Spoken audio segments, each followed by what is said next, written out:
Fairfield Christian, can you believe it? We're just 2 weeks away from the end of the semester. That means only 2 weeks left of the 2019 school year.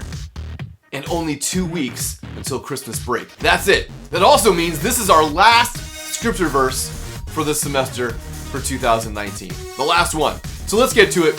Today we are talking about Elijah. Now you've probably heard Elijah's voice quite a bit. Unlike some of the other heroes we've had, this is somebody that most of you have probably heard of before. He's one of the greatest prophets. Now, some of you might be thinking, well, aren't we in the Christmas season? Last week we talked about Herod the Great, and he's in the Christmas story. Why are we talking about Elijah? And there's lots of ways we can tie Elijah to the Christmas story, but there's one very important thing I want to talk about today that took place in Elijah's life that also takes place in the lives of people during the Christmas season. So we're not going to go through all the details of Elijah's life and those sorts of things, but I do want to touch on one thing real quickly, and that's his time after the battle with the prophets of Baal. So the prophets of Baal, they worshipped the god Baal. It's a made-up god. He doesn't really exist. And Elijah was going to prove that God, the one God, Yahweh, is greater than their God, who doesn't really exist. So they had this huge battle, and they're supposed to light these things on fire, and the prophets of Baal, they're trying to get their God to light this thing on fire, and nothing happens, of course, because there is no such thing as a God of Baal. And then Elijah calls down fire from heaven, and that fire comes down and consumes the wood and the rock and the water, and consumes everything.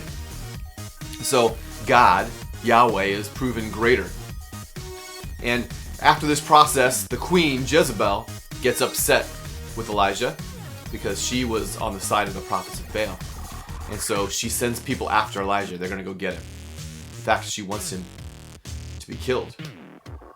So Elijah goes on the run, and he's hiding, and he's in the desert. And remember, he just performed this incredible miracle. God just did this incredible miracle through him.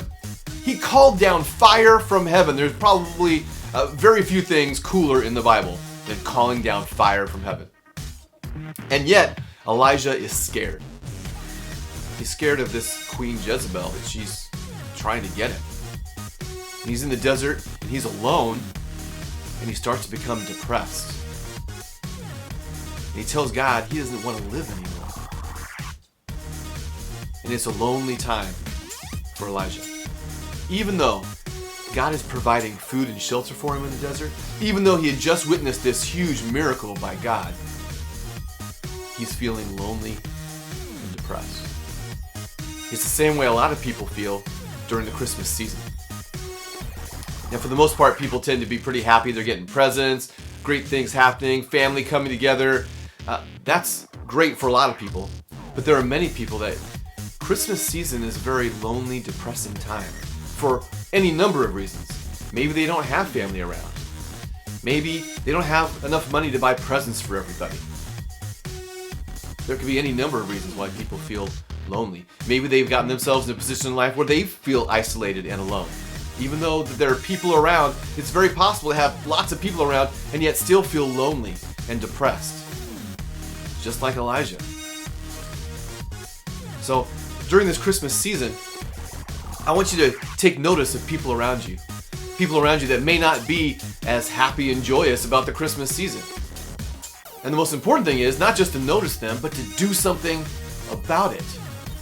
Invite them over for Christmas dinner. Rather than requiring a gift from them, just give a gift to them. You hear all the time it's greater to give than to receive, but for most people, especially young people, that's all they think about is receiving. What am I going to get? Right? We did the video for the variety show. What do you want for Christmas? A lot of people want a lot of things. Some people just want some very simple things. Maybe they just don't want to be lonely and depressed. Maybe they want somebody to notice them. Maybe they want somebody to sit down and hang out with them. Maybe they just need somebody to talk to. Maybe they need somebody to tell them that everything's going to be okay. So, Elijah, in this case, when he's out in the desert, God came to speak to Elijah. And God puts on this huge show, a dramatic show with wind and earthquake and all kinds of stuff. And God wasn't in any of those things. And it turns out God was in a very quiet. And sometimes we need to be quiet and still to hear the voice of God. But Elijah had that relationship with God, and God was able to show Elijah, listen, you're not alone. Because Elijah was thinking he was the only person following God. And God told him, there are 7,000 other people still following me. Go find them. Help them. It's not good to be alone. Elijah did great things, but he needed other people around him. He needed the encouragement of other people, and so do we. We need people to help us out. So in this Christmas season, if you're feeling alone, if you're feeling lonely, seek out other people. There are other people out there around you who would love to spend time with you, to hang out with you, to tell you everything's going to be okay. But sometimes you do need to take a step in doing that. God required that of Elijah. In addition, we need to also be on the lookout for those people that might be lonely or depressed during this holiday season, so that we can reach out and help those people. We can help pull them out of that depression. We can help make Christmas season not so lonely for them, and let them know that there are friends and family around that can encourage them, give them what they need. Sometimes it's just time and attention. Now Elijah, again, he was one of the most powerful and one of the most incredible prophets, and he eventually did get pulled out of that, and God still did amazing things through him. And Elijah was so amazing, God loved him so much, that Elijah is one of only 2 people in the Bible that did not die. God simply took him to heaven in a chariot of fire. How cool is that? That's probably some of the 2 of the most incredible visuals in any person's life. First of all, Elijah called fire down from heaven, and then Elijah goes to heaven in a chariot of fire. And that's where our verse talks about this week. 2 Kings chapter 2, verses 11 and 12. This is what it says. As they were walking along and talking about Elijah and Elisha, as they were walking along and talking, suddenly a chariot of fire appeared, drawn by horses of fire. It drove between the 2 men, separating them, and Elijah was carried by a whirlwind into heaven. Elisha saw it and cried out, my father, I see the chariots and charioteers of Israel. And as they disappeared from sight, Elisha tore his clothes in distress. It must have been an awesome thing just for Elisha to see. Probably also a little scary, that's why he probably tore his clothes. But that's the kind of relationship Elijah had with God. A great relationship. So much so that God didn't even let him die. Just took him to heaven. Again, didn't mean that Elijah was perfect. He struggled, as we talked about, feeling lonely and depressed.